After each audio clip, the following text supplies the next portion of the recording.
Dykkerfysik, tryk og opdrift. En opgave fra Anton, Sebastian og Erik. Vi kommer til at snakke om tryk under vandet, Archimedes lov, Newton, måleenheder og opdrift. Tryk er en kraft på det pågældende areal.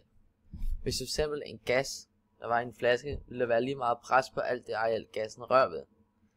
Tryk er defineret med formlen P. P er lige med kraften, som er F, divideret med arealet, som så er A, som bliver nævnt som A. På grund af tyngdekraften på, at atmosfæren vil der automatisk dannes tryk mod jorden. Tryk blev for første gang brugt i et forsøg i 1600-tallet, hvor man satte 2 kobber halvkugler under meget tryk, for at vise, så stærkt atmosfærisk tryk virkelig var. Atmosfærisk tryk er ikke altid det samme overalt, derfor bliver der målt kraft per areal. Tryk under vandet. Vi lavede et forsøg om tryk under vandet. Vi vil som udgangspunkt fortælle om det forsøg. Målet med forsøget var, at vi skulle finde ud af, i hvilken sammenhæng tryk og dybde relaterede med hinanden. Vi lavede en hypotese, der lød på, at jo længere ned man kommer, jo højere er trykket under vandet. Bagefter lavede vi så noget teori, hvor vi brugte formler til at beregne antallet af Pascal. Vi brugte så formlen, hvor vi så tog vandets densitet og gangede det med, hvor højt der er fra havbunden til toppen, og så gangede vi det med antallet Newton. Efter vi gjorde det, så addede vi det normale lufttryk, der er ca. 101,300 Pascal. Når vi så får et samlet tal, så regner vi det hele om til kilopascal. Det var så bare forarbejdet, vi lavede til selve forsøget. Vi gik derefter i gang med selve forsøget, som der bestod af, at vi skulle sænke et lod ned i en cylinder med vand i 9 forskellige højder, og så skulle vi måle trykket for hver af de højder. Vi fik så en hel masse tal, som vi så derefter satte ind i en graf, for at kunne vise forskellen i tryk. Desto lavere ned loddet kom i vandet. Vi lavede også nogle andre opgaver, der handlede om undertryk. Der var for eksempel en opgave, der handlede om, hvis man havde et rør med vand i, og det stod over vandet, og for vandet så ikke faldt ud. Der lærte vi så, at det er fordi vandet har et lavere tryk øverst i røret, og vandet derfor ikke bliver trykket ud. Archimedes lov. Archimedes lov siger, at opdriften på en genstand, der bliver nedsat i en væske, er lige så stor som tyngdekraften på massen af den fortrængte væske.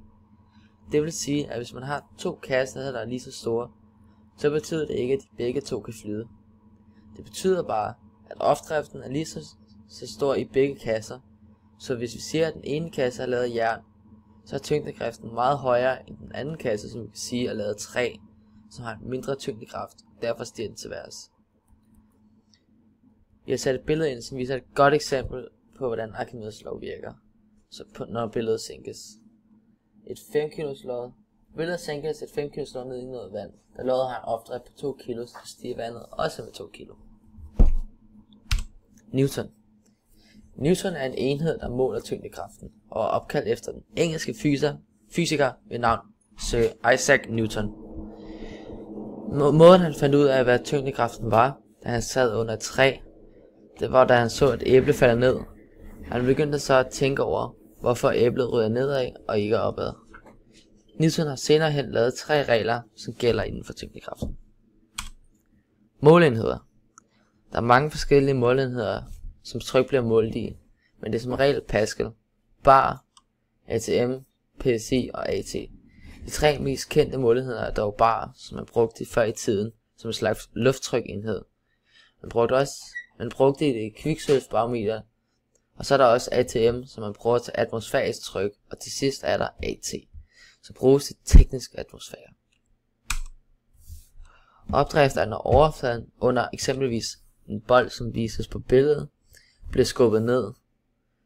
Trykket under bolden skubber bolden opad, da den gerne vil udligne energien, som bliver opbygget, hvor trykket er størst under bolden end på boldens top, hvilket er det, der skaber opdriften.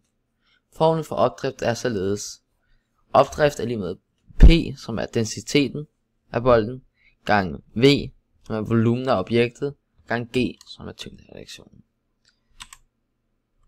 Det er så vores links til billederne. Og det var så vores